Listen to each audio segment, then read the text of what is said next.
and now Secretary of State Madeleine Albright. Yesterday, she spoke at the Jesse Helms Center at Wingate University in Wingate, North Carolina.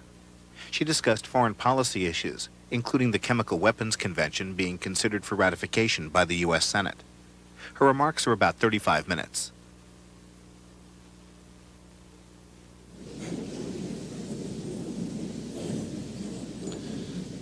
It is my pleasure to welcome each of you to the beautiful campus of the premier small private university in North Carolina. It is our most sincere hope that even your brief visit to Wingate University tonight will allow you to see firsthand that a university doesn't have to be absurdly rich or located in the Northeast to be outstanding.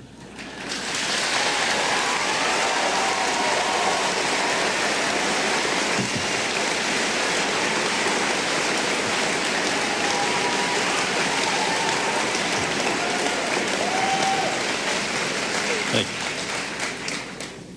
Perhaps you are fortunate to be seated next to a member of our outstanding faculty, or perhaps a Wingate student who is preparing for entry into a graduate or professional school as they prepare to become caretakers of our world. Get to know them, because we all will soon be dependent on them, their abilities, and their moral convictions. I assure you that we are preparing them well. It is a genuine pleasure for us to extend a hand of welcome to each of you, as for a brief time, you are considered a part of our institutional family. It's often said that famous people need no introduction. It might seem that Wingate University's alumnus, Senator Jesse Helms, would surely fall into that category. Certainly his name is known around the world. Certainly his face and those trademark eyeglasses are familiar to the best political cartoonists of the last 2 decades. Certainly his voice has been heard from the Senate's chambers and its committee rooms. Certainly he is no stranger to anyone in this audience or our audience around the world watching on the C-SPAN network via cable or the internet. But the fact is that being famous is not the same as being well known or known well. Sound bites and sketches aren't meant to tell the whole story. So I would like to take this moment to introduce you to the man I know and admire. U.S. Senator Jesse Helms is a product of the influence of his family, this community, and this institution. He was taught to believe that there is no substitute for honesty. There is no contract more binding than your word. There is no substitute for the freedom to chart your own course, to see how far your own efforts can carry you. And that there is no greater honor nor more awesome responsibility than to be a public servant. Respected for his unflinching commitment to his principles and his promises, revered by those who know him as a champion for people who do not enjoy the blessings of freedom, and recognized time and again for his devotion to his duties and to the people who have placed their trust in him. I am proud tonight to introduce you to Wingate University's most devoted alumnus, the chairman of the Senate Foreign Relations Committee, and their senior citizen, a senior senator from North Carolina, the Honorable Jesse Helms.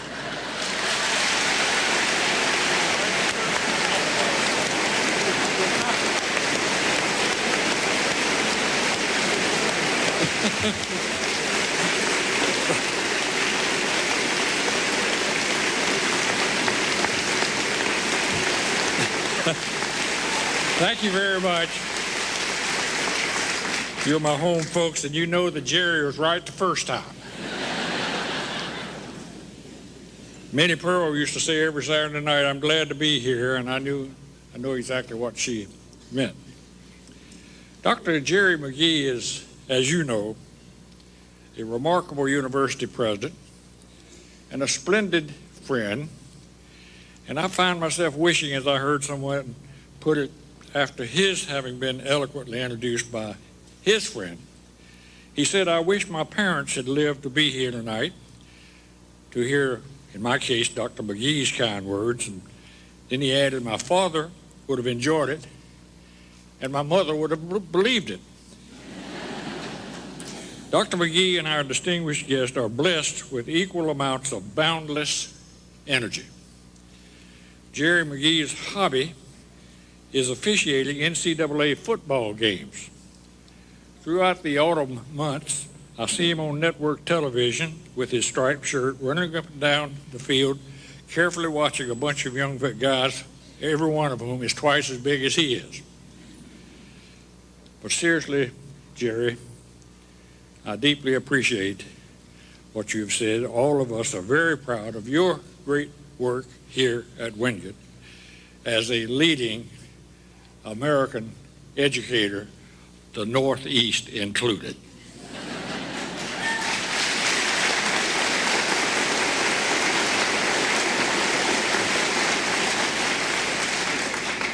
The president of the foundation sponsoring this event tonight, Mr. Dodd, from whom you've already heard, advises that a fairly detailed biographical material about tonight's distinguished guest has been made available to you. So I ask your indulgence as I make a few personal comments about a lady for whom I have enormous admiration. As a member of the relevant Senate committee for many years, I suspect that I was watching the unfolding career of Madeleine Albright long before she was aware that I was doing so. I made clear my satisfaction with her being nominated 4 years ago by President Clinton to serve as U.S. Ambassador to the United Nations, where she served, I know you will agree, with distinction. And I never will forget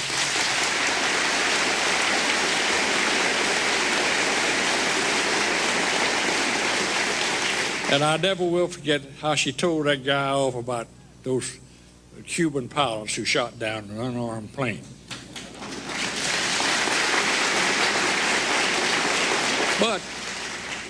But following the re-election of Mr. Clinton in 1996 and my becoming chairman of the Senate Foreign Relations Committee, I immediately began receiving feelers about a possible successor to Warren Christopher, a fine gentleman, as Secretary of State.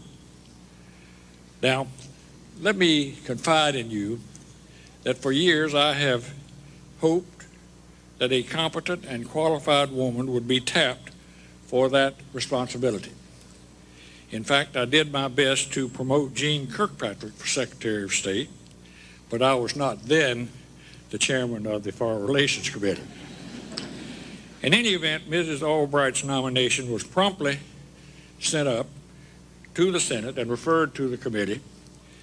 A public hearing was called immediately, and we pulled out all of the stops, and presto, Madeleine Albright was the first Clinton nominee to be confirmed by the Senate in the new 105th Congress that began early in January.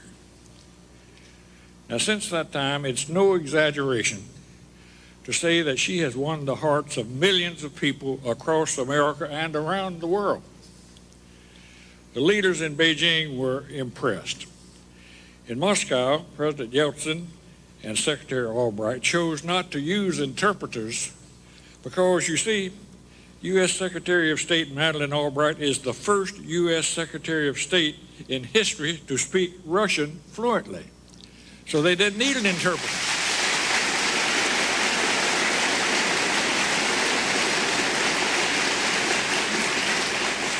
So this great lady of courage had already begun to serve her and our country, which she describes, quote, the amazing country to which her parents brought her.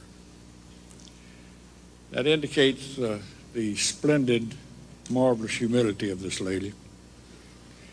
They brought her here after her family in Prague was decimated by Nazism and torn asunder by communism. Now then, the Americanization of Madeleine began with her parents' love of democracy, which led them to come to America in the first place. As Ms. Albright puts it, they came after being driven twice from our home in Czechoslovakia, first by Hitler and then by Stalin. Now let me say to her, a great lady, a graceful lady, Madam Albright, you are among friends tonight who admire and respect you.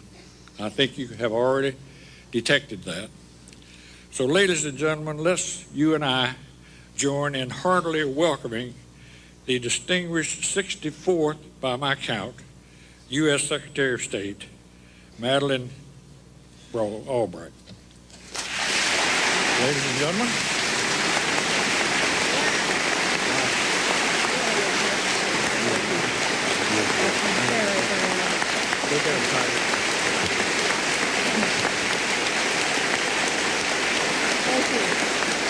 Thank you very much. Thank you very, very much. Thank you. Mr. Chairman, thank you for that introduction and for your hospitality. I was born abroad, came of age in Denver, and work in Washington. But after today, I feel almost like a native Tar Heel.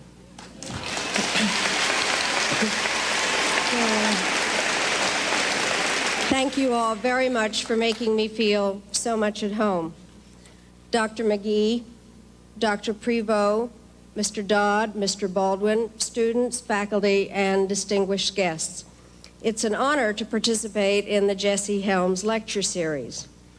I know of the role that Wingate University has played in the life of Senator Helms and the reputation that Wingate has achieved in a state richly blessed with quality educational institutions.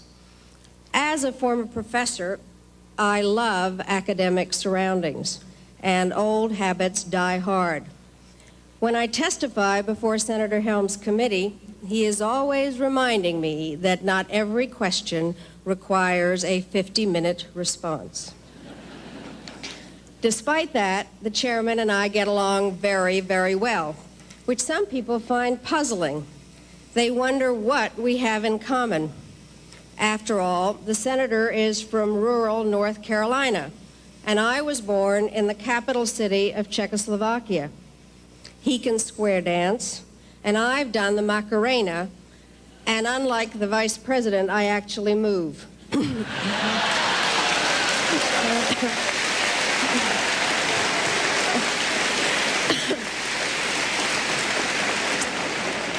He's a Republican, and before I became a diplomat and had all my partisan instincts surgically removed, I was a Democrat.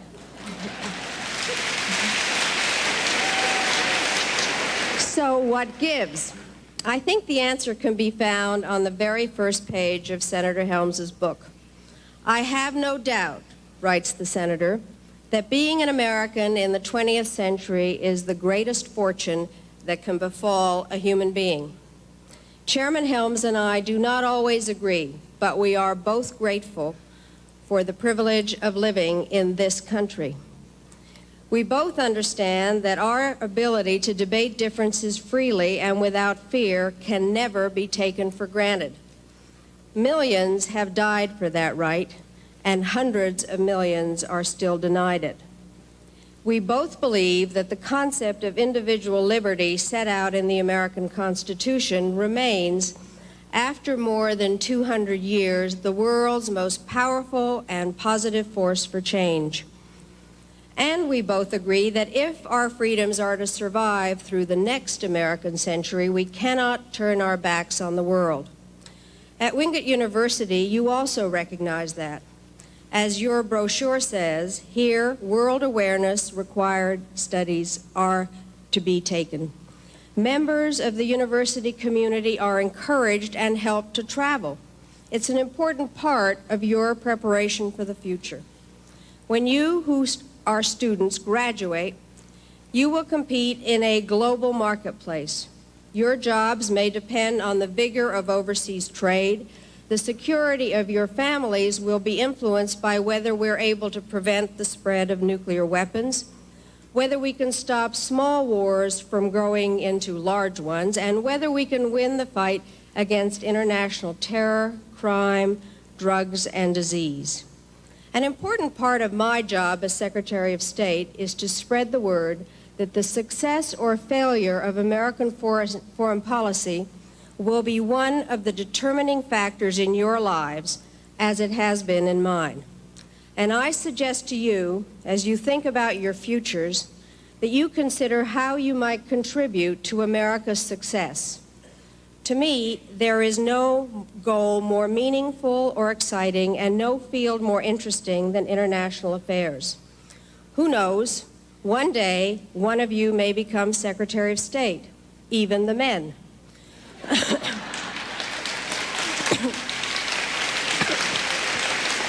Or chairman or chairwoman of the Senate Foreign Relations Committee. I hope you do.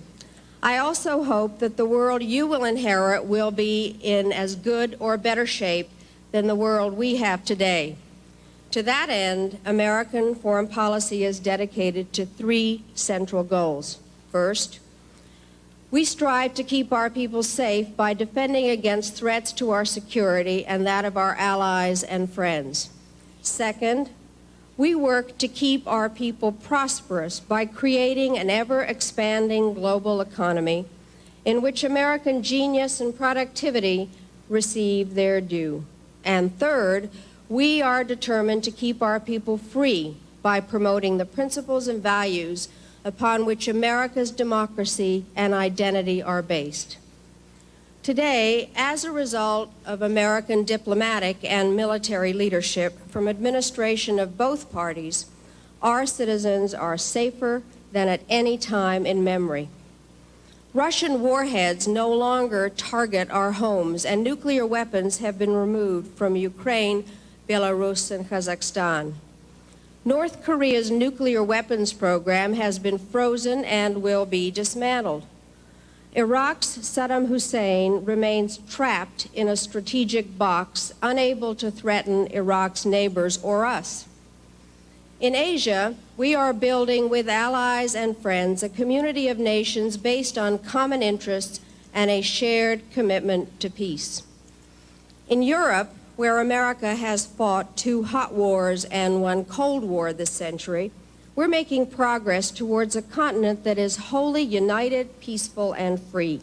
And we're working with our NATO allies to adapt our great alliance to new missions and to include new members. These efforts reflect not altruism on our part, but realism. They are both right and smart. But we know that preparedness does not come without a price tag. It costs money to inspect a nuclear facility in North Korea or Iraq, or to dismantle and dispose of nuclear material safely from the former Soviet Union. It takes money to help build our partners' peace and democracy and to defeat transnational crime. Under the Clinton administration, we insist that other countries pay a fair share of the costs of what we do together. America is a champ, not a chump. But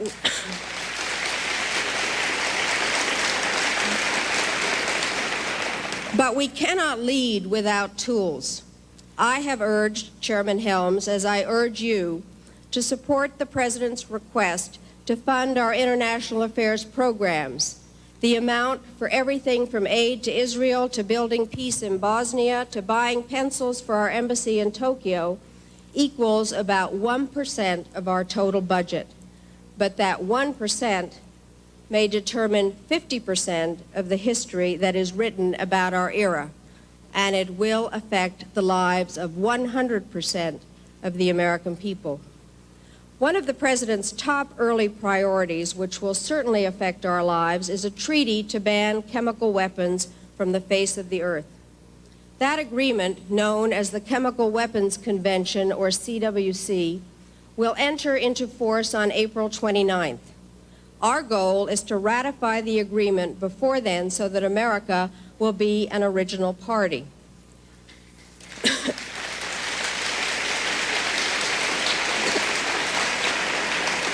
Chemical weapons are inhumane. They kill horribly, massively, and once deployed, are no more controllable than the wind. That is why we decided long ago to eliminate our stockpiles of these weapons. We will not use them against others. The CWC would help ensure that others never use them against us. The CWC sets the standard that it is wrong for any nation to build or possess a chemical weapon and gives us strong and effective tools for enforcing that standard. This will make it harder for terrorists or outlaw states to build, buy, or conceal these horrible weapons. Not everyone agrees. There are thoughtful critics of the treaty who say it is flawed because we cannot assume early ratification and full compliance by the outlaw states. This argument is sincerely made, but to me it is not convincing. It's like saying that because some people smuggle drugs, there is no point in passing a law against drug smuggling. We can't let the bad guys write the rules, and we and the other law-abiding nations have to establish the rules by which all must be judged. And as General Norman Schwarzkopf recently observed, if the Senate rejects the CWC, the United States would end up on the opposite side from our allies and on the same side as countries such as Libya and Iraq. That's not all. If we fail to ratify the convention by the end of April, we will lose the right to help draft the rules by which the convention will be enforced. We will lose the right to help administer and conduct inspections, and we will risk serious economic loss. According to a letter signed by the CEOs of more than a dozen companies that have facilities here in North Carolina, the American chemical industry's status as the world's preferred supplier may be jeopardized if the Senate does not vote in favor of the CWC.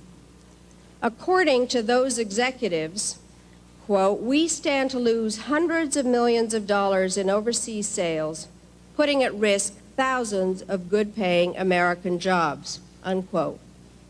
Ratifying the CWC is right and smart for America. In fact, the convention has Made in America written all over it. It was endorsed by President Reagan, negotiated under President Bush, and is strongly supported by our military leaders.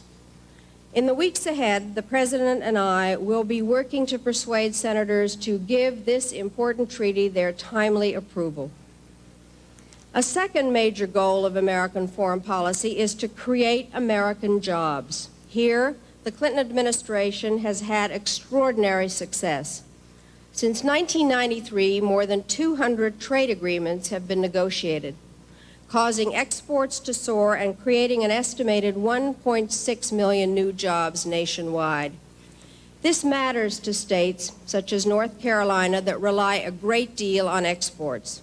Senator Helms recognized that when he invited the ambassadors from 7 Southeast Asian nations here last year. He knows what our business people also know. Competition for the world's markets is fierce. Often our firms have to go head-to-head with foreign competitors who receive active help from their own governments. Our goal is to see that American companies, workers, and farmers have a level playing field on which to compete. And we continue to make progress towards that objective. Last December, we achieved an international technology agreement that will open up new markets for North Carolina's many high-tech firms. And earlier this year, we signed a global telecommunications agreement that will dramatically increase sales and investment opportunities for companies from this region and elsewhere across America. As long as I am Secretary of State, our diplomacy will strive for a global economic system that is increasingly open and fair.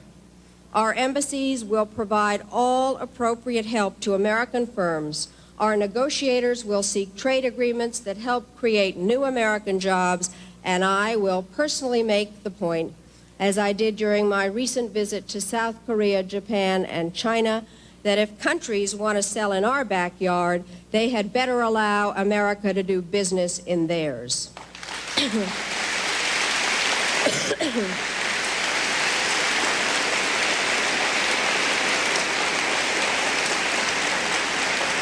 Force, strong alliances, economic leadership, and active diplomacy all contribute to our security and well-being. But to build the kind of future we want for our children, we must also remain true to American values. Some suggest that it is soft-headed for the United States to take the morality of things into account when conducting foreign policy. I believe a foreign policy devoid of moral considerations can never fairly represent the American people.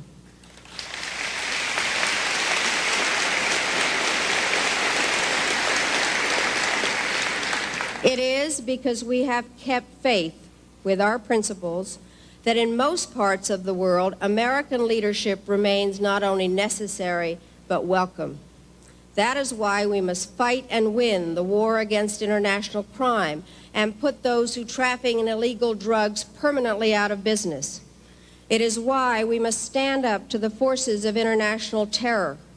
It is why we should speak out against those who violate human rights, whether those violations occur in Baghdad, Burma, Burundi, or Beijing.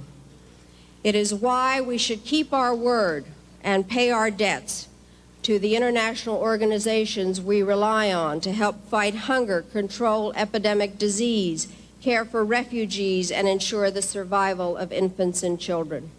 It is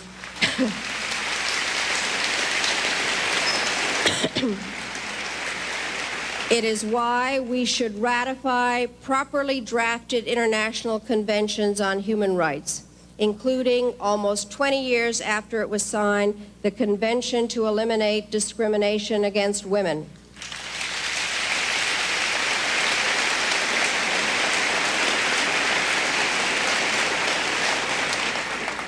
When it comes to the rights of more than half the people on Earth, America should be leading the way. Today, around the world, appalling abuses are being committed against women, from domestic violence to dowry murders to forcing young girls into prostitution. Some say all this is cultural, and there's nothing we can do about it. I say it's criminal, and we each have a responsibility to stop it.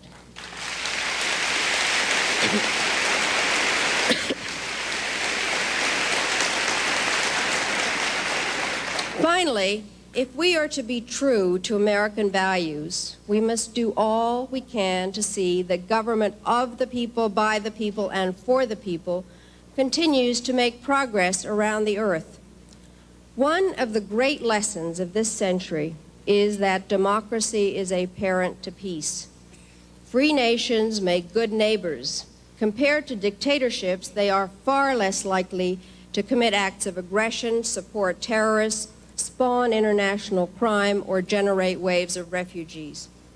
In Haiti, America was right to restore democratically elected leaders and smart to remove the source of terror that was causing thousands of migrants to flee our shores. In Cuba, America is right to push for democratic change and smart to work with Latin and European leaders so that pressure builds from every direction.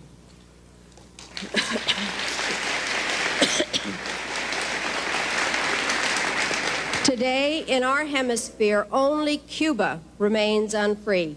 And as Senator Helms has often pointed out, its regime does not have time on its side. How could it? Communism was created to solve the problems of the 19th century and failed. It rose to prominence in the 20th century and killed and jailed tens of millions of people.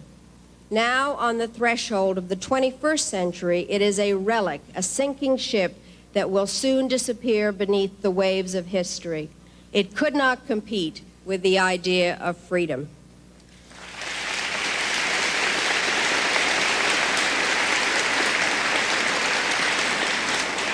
A half a century ago, a generation of American leaders, including Secretary of State George Marshall and Senator Arthur Vandenberg, the Republican chairman of the Senate Foreign Relations Committee, helped to forge a bipartisan consensus to defend freedom against the threats faced in their day. They did this not because it was good politics, but because it was best for America. They understood that when Americans stand together and act across party lines, we are more likely to succeed. They knew that when we are together, our commitments will inspire greater trust, and those tempted to impose us will think twice. Or today, if they see Senator Helms and me ganging up on them, maybe more than twice.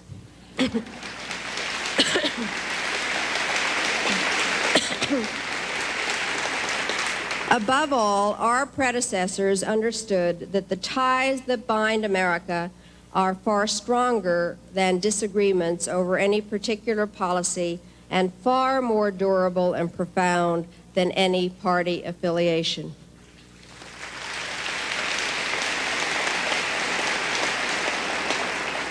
I am reminded of a story in the Bible about the prophet Elijah. Upset by the waywardness of his people, seeking guidance from above. As Elijah crouches in a cave, a great wind arises that splits mountains and breaks rocks. But Elijah does not find God in the wind. After the wind comes an earthquake, but God is not in the earthquake. Then comes a fire, but God is not in the fire. Finally, after the fire, there comes a still, small voice. And it is in that voice that Elijah hears God. I believe that those searching for the secret of America's strength will not find it in our missiles, though our missiles too may split mountains and break rocks. They will not find it in the tall buildings on Wall Street or in the largest shopping centers or the most luxurious private homes. I think they will find it instead in the still, small voice that helps us not only as Americans, but as people, to separate right from wrong, to judge others as we would be judged, and to believe in our hearts in the birthright of every human being to be free.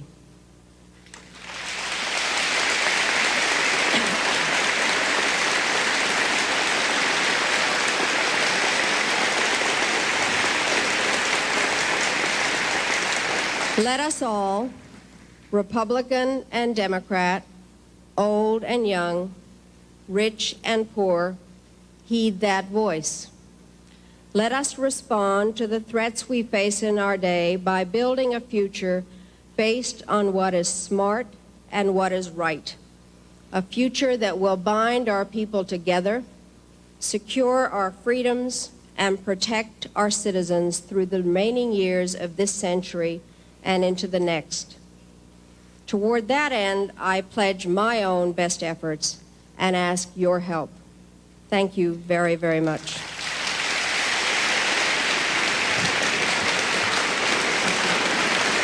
Thank you very much. Thank you very much. Thank you. Thank you very much.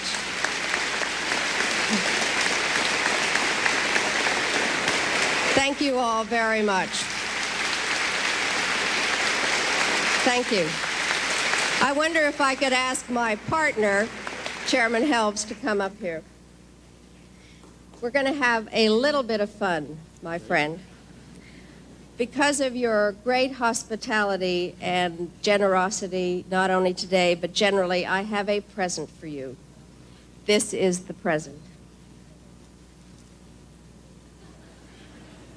You see it? Someone at the State Department loves you.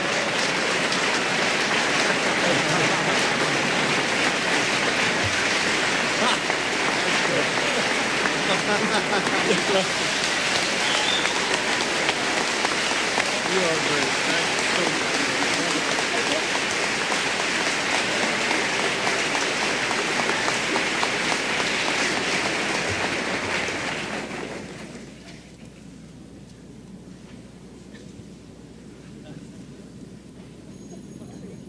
Thank you, Madam Secretary, for honoring us with your visit. As Americans have gotten to know you better following your appointment to your new post, one of the things that we have learned is that you are an avid gardener. Today, you had the opportunity to see the metropolitan Charlotte in full bloom of spring.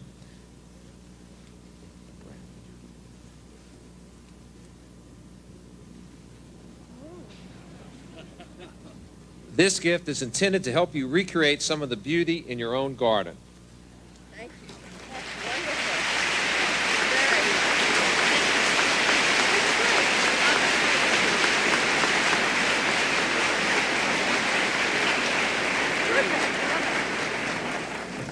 Thank you for making this event the largest in the history of the Jesse Helms Center.